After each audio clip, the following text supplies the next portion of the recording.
Hey everybody, welcome to lesson 3. We're going to be talking about enthalpy today. So I mentioned the word enthalpy yesterday in lesson 2, and today we're going to dive deeper into what that means. So this is going to reiterate some of the concepts that we have been talking about. So yesterday I told you that enthalpy means a change in potential energy. So for today's first learning goal, we're going to say that I understand enthalpy is a change in potential energy.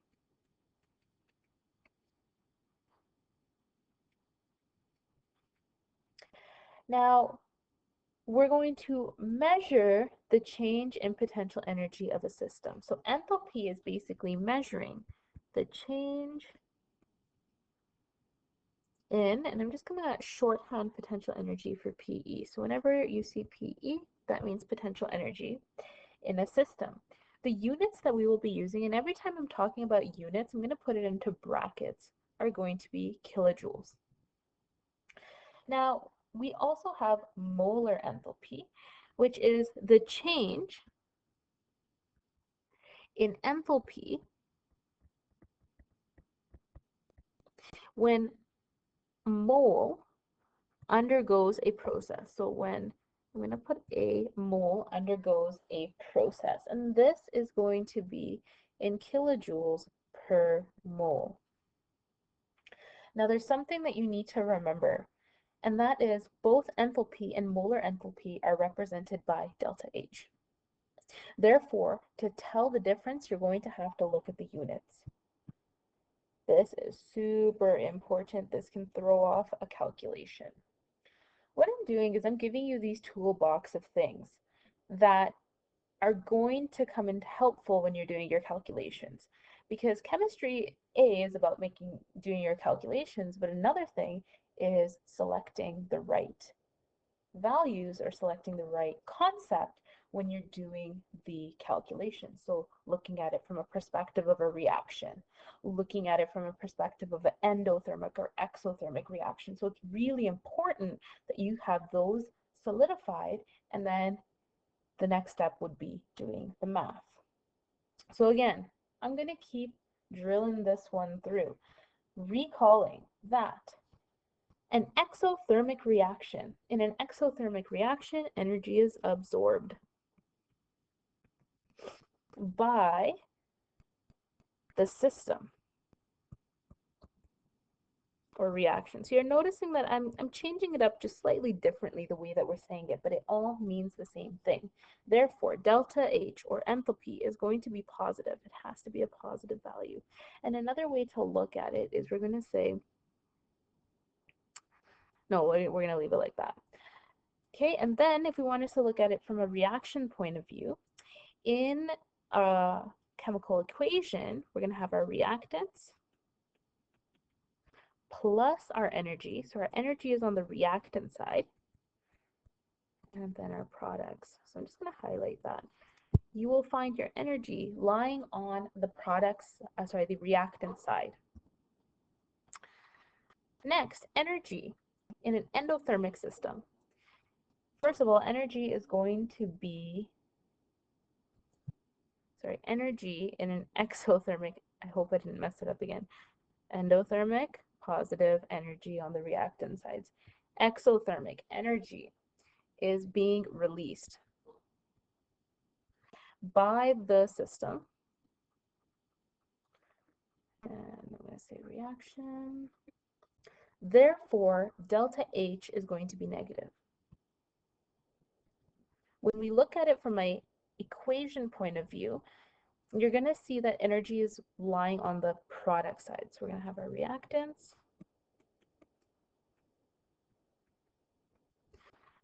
and then our products plus our energy. Okay, I'm just going to highlight that. Energy is on the product side. Okay. Now there are a couple ways that we're going to be communicating enthalpy. There are 3 methods. 3 methods to communicate enthalpy.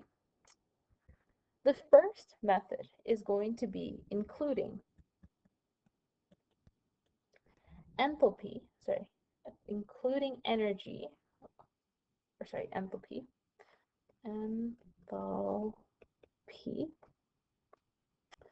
as,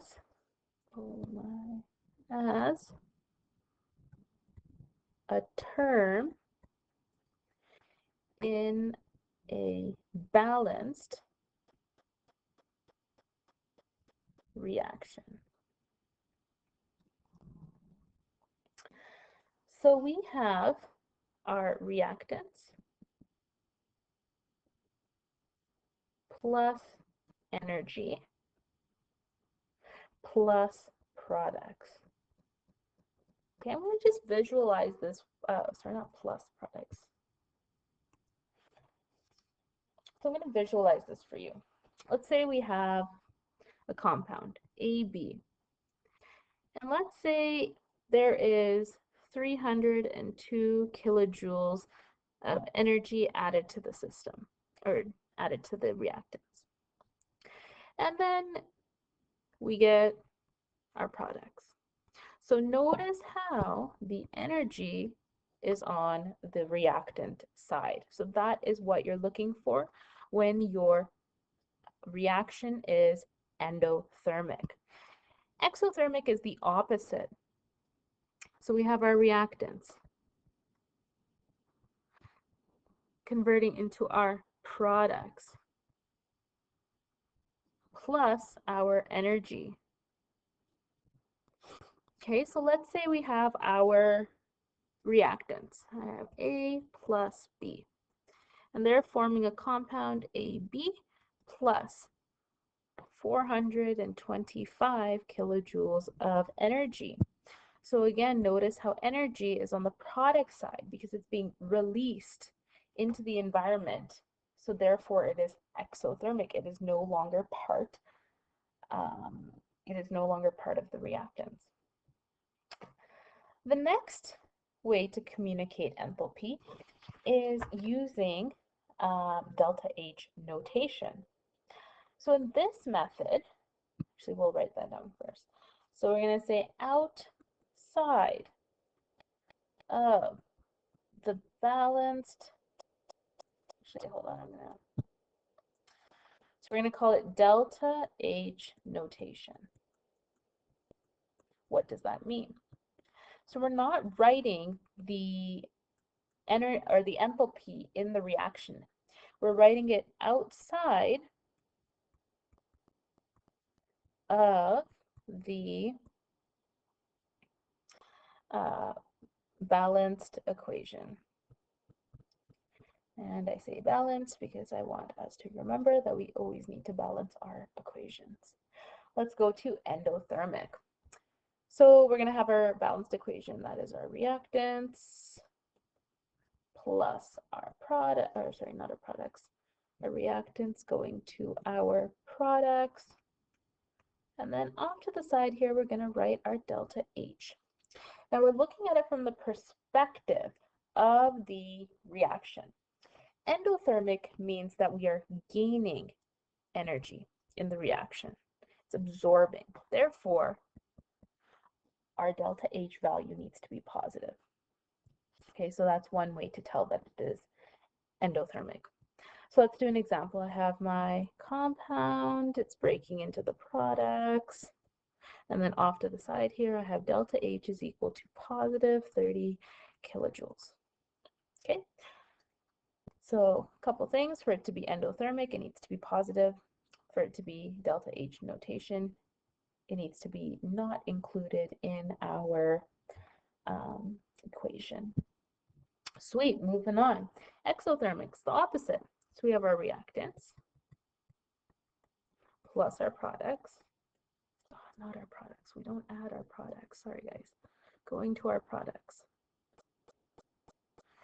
And we have our delta H. Now, in this case, the reaction is losing. Again, from the perspective of the reaction, it is losing energy. So therefore, our enthalpy is going to be negative. Now let's do an example.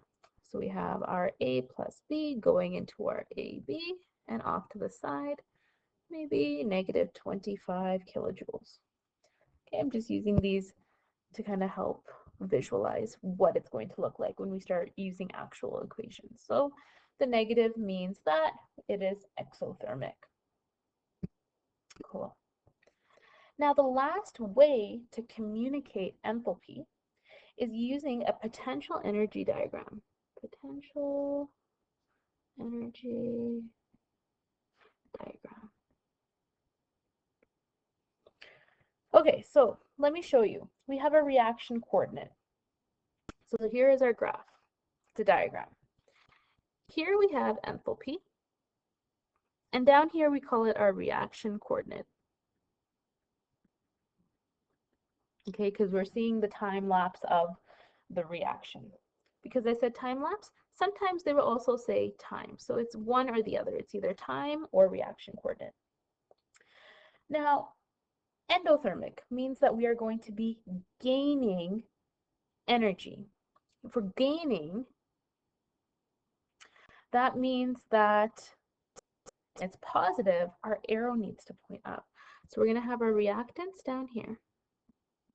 And over time, those reactants are going to gain energy or enthalpy. So our products are going to end up here. And so then we're going to add energy. Okay, so same thing. We're adding energy. Let's do our exothermic. Exothermic. Again, we have delta H over here on our x-axis, and then reaction coordinate or time will be found here in the y. This time our reactants are going to start up here.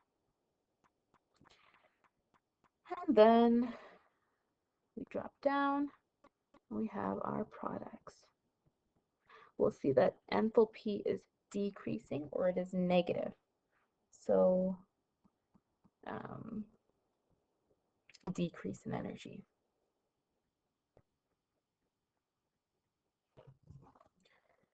Okay, so let's take or decrease energy.